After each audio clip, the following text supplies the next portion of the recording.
hello everyone, this is Kritat from the Scholars Avenue. Kharagpur is known for producing very outstanding and extraordinary gentlemen and women. So we caught up with one, Ashay Gangwar, and here's his interview. Let's go. So, hello Ashay. Yeah. And so before we get into your specifics of what you're doing right now, before you came to Kharagpur, you had no experience with a camera. So what inspired you to take up photography in the first place? When I came here, as a first year student, you always want to join each and every society. You don't want to be left out. You want to be the coolest dude, and all those things keep on going through your head because you have been mugging up for past 2 or 3 years, and you've lost all the creativity or anything that you want to do, and you just target on being an engineer. When I came in over here, I saw my friends, they were getting selected in various societies. I was not selected in any. I went to each and every society, none of them selected me, threw me out basically. And then TFPS came in. Luckily, I got the information that there is a new society that is coming up. That was the first year of my society. And then I went in for the interview, and they asked me, what do you do? Why do you want to be in this movie making thing? And so I told them that I'm a sound editor, and and I can do cinematography also sometimes, and this and that. I said like that, and so there they asked me, okay, you can do sound editing and you can do some things this and that. So what is that? I can daydream. I can openly daydream. I knew I knew how to imagine things easily. So they asked me, okay, what are you imagining right now? So I said that right now I thought that this will be a kind of an interrogation room where there will light above you and you will be asking me questions like this, and this is how I imagine. And they all started laughing, and I knew that it was them. And then the selection procedure came in, and went through a different process, submissions and all. I was selected, and but by that time I had no clue what a DSLR was. Our first production came in, I was not able to touch the camera. I was just holding the thermocol and doing the light stuff and all those things, doing the spot boy stuff actually. And then I first used a DSLR. The only thing I knew about it, I never knew that the lens can come out. So I knew that it is a big camera whose focus can be changed. So this is the only thing that I knew, and this was December, like end of first semester. So I went back home and I told my parents that I want to buy a camera. They were like, are you serious? Because it costs a lot. At least 40,000 in the very first year. Guys coming in and saying that I want a laptop and I want a DSLR. So like as usual. So we went in and we had this. So they never allowed me to buy a DSLR for the first place. They gave me a cyber shot. That cyber shot I used to start my own page. That was amongst the first 2 pages that were started in Kharagpur, private pages. And within 3 months or so, I got around 200 likes or something just by those cyber shots, clicks. And my parents realized that, okay, now we can give it a shot. Let's get him a DSLR. I bought my first DSLR in May 2011, and during that summer vacation I used to click around 100 to 200 photographs each day. Every day 200 photographs, out of which only one was uploaded. Sometimes it used to be 300 or 400, out of which one was uploaded. But every day I uploaded because it was a crazy thing that was going on. And this is how the photography entered my life. I thought that it will go off, it will fade off, but you see, everything fell into place. I bought a DSLR, I started clicking photographs, page started to rise. People in Bombay who were working or who were working in this field started noticing, and I got a call during December. I went to TVF, and I don't know, it was all aligned. It was, even till now I'm surprised how it is all happening. Like every day a new story comes in and it is all aligned towards one goal. And that's the best part. You just have to concentrate on that, and that's how I found photography as a starting point. So obviously you started out from TFPS, then you took a lot of photos, and then you started your own page, and eventually you got an internship at TVF. So everything in your life moved in that direction, although you never really intended it to be that way. I never wanted it to be like that. So now I think you're a complete authority. We see a lot of people on campus now with DSLRs. Yeah. So what do you think makes a good photograph? Like, how did you decide between those 200 photos, which one gets uploaded? See, there are a lot of things that go through your head when you're taking a photograph. First is the concept, what you're trying to say. I can click anything right now and it will look good.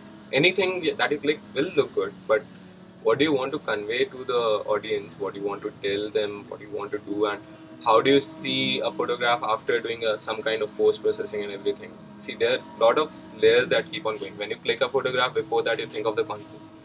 If you're not thinking of the concept, then it's more like a random photograph and you really don't know what it says. And it will be just another photograph. And when you click a photograph, you think of the concept, you go to the next layer, you think of how you are going to present it, where you are going to present it, how you are going to edit it, and everything has to be aligned. So you've also done movies as well as you have your own photography page. Mm-hmm. So how are these two very similar but different sciences different of taking a photograph or making a movie? They are both a lot different from each other. Although we use a camera for both the things, but they are a lot different. When you click a photograph, you can click it at a particular angle or something, but when you make a movie and you use that same angle, it will look weird, a lot weird. And it's a lot different actually. Even I thought at once that what should I say? That I am a photographer or a filmmaker. So I would rather say that I am a photographer by hobby, filmmaker by profession or something. मैं भी confused हो गया था यार. Filmmaker by profession. Yeah. Filmmaker by profession. Okay. So as a filmmaker, as a cinematographer, do you have any one project that is very dear to you? I have one project that is called The White Cloud. It was the most unexpected project. My first mini docu. I never made a docu before that. I always shot a fiction. And when you shoot a fiction, you know what is going to happen next. When you shoot a docu, you know nothing is in your hands right now. So what happened was, while I was shooting for The White Cloud, I was told by the professor here that you have to go there. You have to just shoot an interview for an hour or so, like you guys are shooting this. For an hour, it's done. I went over there, the PhD scholar Kathleen Moss was like, no, you're not going back. It's 9 AM. We'll go throughout the city with him and explore the city of Kharagpur. I was like, okay. Luckily, I had 2 batteries and everything was arranged according to that. And we started our journey. We went to South Institute and went around the whole town. It was like 12 hours of shoot. Okay, and I thought now that I have so much of footage, you can make a small thing, 5-minute thing, and everything can be arranged. So it was done in October. Edit never started before December. December we went for a second shoot. I went with my friends just to show them around and like, you have to show off. Dude, you know what? I know this place. You know, this was the kind of walk that we were going on. And then this was the second shoot. Third shoot was in January. Third shoot was just for narration. We went over there. We took his narration for 40 minutes. We just kept on interviewing him, and this is how it happened that 40 minutes of interview was condensed to around 3 minutes of narration, and it took around 1 month to edit, and that was the best edit that I had ever seen. Like, we were all having fun. 2 घंटे तक मजे से. It was every day 2 to 3 hours of edit for 30 days, and that was good. That was really good. So that was very nice. About 100 hours of editing and what's not. So among your more unexpected projects, like you've also gone and interned with the Viral Fever or Emotional Fulls. I'm working with Emotional. You're working with Emotional Fulls now. So, how do you see the YouTube medium holding out to, say, more conventional production houses like uh, Yash Raj or, you know? See, YouTube is a medium of free cinema. You don't need to pay anything to watch YouTube videos. So you'll get a wider audience. First of all, not as wide as some commercial Yash Raj movie. They are earning also and they are spreading also. But these things are something which you can watch for free, which is available everywhere, and they're not professional grounds. I won't say they're all professional grounds. They are all places where you can showcase your talent. That okay, this is me. I've made this. If this something is going viral and it's of good quality, I can enter the media industry. People are going to call me up. So this is a kind of portfolio thing. What I believe is that this is a kind of portfolio. Like media channels like TVF, Emotional Foods, AIB, they know how to use it as a commercialization thing. That's their whole business plan that's going on. That's a completely different thing. Business plans are always there in these big things, big media houses. But generally, for general YouTube filmmakers, it's more of you can showcase your talent. So it's like a lateral entry point to the world of cinema. Yeah, because if your film school reject, if you don't have anything to, you don't have a distributor or something, what will you do? You won't keep that your movie in your laptop or something. You want to share it. So this is a medium which provides you that. So you worked with two very different kind of media houses. So you have TVF, which is mostly comedy, fun stuff, and you have Emotional Fools, which deals with a little more issues closer to the heart. So how are the two working environments different of these two YouTube channels? Well, the shooting environment, that I'll tell you first, because the shooting environment is same in both the cases. So you have to shoot everything, and then about writing and about the idea and conceptualization, there are certain basic points that both of them take it in a similar zone, but the theme is different. So the audience for the humor is far more wider than the emotional part, or the ones which deal with your sentimental issues or something like that. So they both deal differently with each and everything. The working procedure is almost similar because in the end they are both production houses. So we've had in the past also many KGPNs going to the media industry. You had Arun Kumar, we had Visuda, we had Jeetuda. Even earlier we have Debatrita Pen, with making Chittagong. Kharagpur की हवा पानी में कुछ है क्या कि सबको यानी खींचे चले जाते हैं इस इंडस्ट्री के तरफ? हाँ सही में मतलब over there I never found myself to be out of place. इतने KGPNs हैं ना मेरे चारों तरफ, like around सब KGP वाले मतलब IIT बॉम्बे एंड एवरीवेयर, मतलब वहाँ से थोड़े थोड़े अपने यहाँ से कुछ ज़्यादा ही जनता पहुँच जाती है. It's quite unusual कि ऐसा हो रहा है, but see, the point is that in KGP, the logical point that I find is that in KGP you have nothing to do outside the campus. So you have to do everything inside the premise of this 2100 acres. So what do? You can't, if you want, you can keep on watching TV series and everything.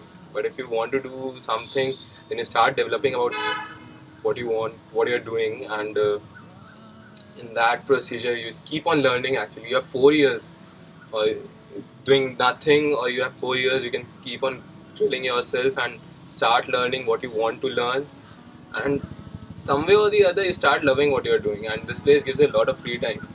So you can also think about what you want to do in future. So that aligns yourself, and that aligns you to move in this direction. So also now coming to a different thing, a lot of people on campus apply for higher education, like GRE, GMAT. Have you also thought of applying to film school? I mean, as the next step. This is an embarrassment. No?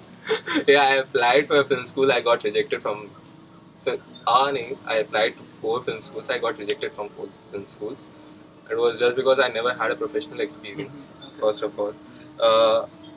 And there must have been some problems. I have to accept that.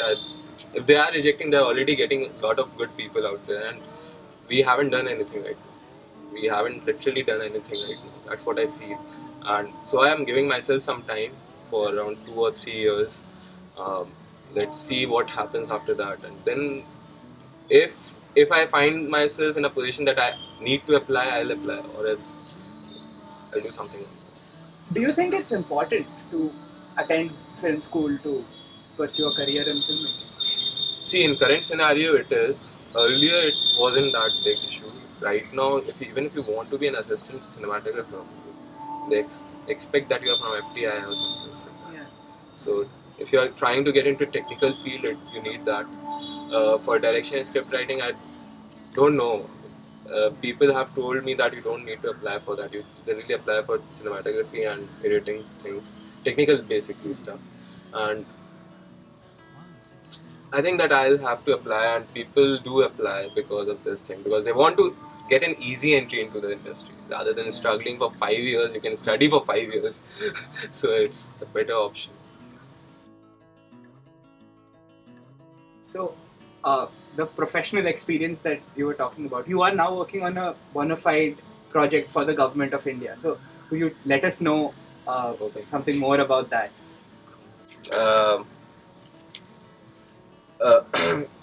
This project is about there's a documentary that is being made. It's a full-length documentary, first in my whole life. It's like the first one. We have already made all the movies that we make is all about maximum of 10 to 12 minutes, and now this is a 60 minutes project.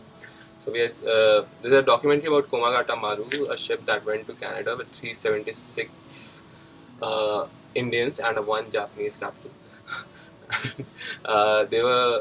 They docked at Vancouver, and they were not allowed to get off the ship, and they stayed on ship for 2 months, and then they came back to India because they were not allowed. 22 people were allowed to get an entry. Rest were sent back. They came to Baj, and Baj is 20 kilometers from Calcutta. It's a dock, so they were over there, and they wanted to go to Calcutta, and the Britishers stopped them, and they were shot. 20 people died, and this is the documentary all about. There's a twist in this, but I won't reveal it right now. So it's more of a. It's not a historic documentary. I can just reveal that. There's nothing related to history now. Because it happened 100 years back. We don't have archive or anything. So, and this project was like a lot. Professor Roy obviously spearheaded. Yeah. Professor Angelika Roy. Yeah, she was. She helped me a lot. She got me my first mini docu, White Cloud. This documentary also, she is helping a lot because. All the fundings and everything are being arranged by her, and she's much more interested in the documentary part now. So let's see what happens. You always need a support. Yeah, I was lucky enough that in IIT I got a support of a professor. it's quite unusual. So, ending on a slightly philosophical note, why do you want to make films? Like, what is in it? Like, why would you want to make films, without the guarantee that there'll be financial sustenance, or, there's no safety net? I mean, it's a leap of faith. So why do you want to make movies?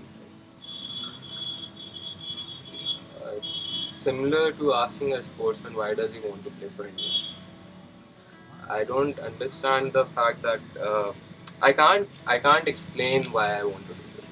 And I try to answer this question in some places. People keep on asking me, how can you keep on doing this thing?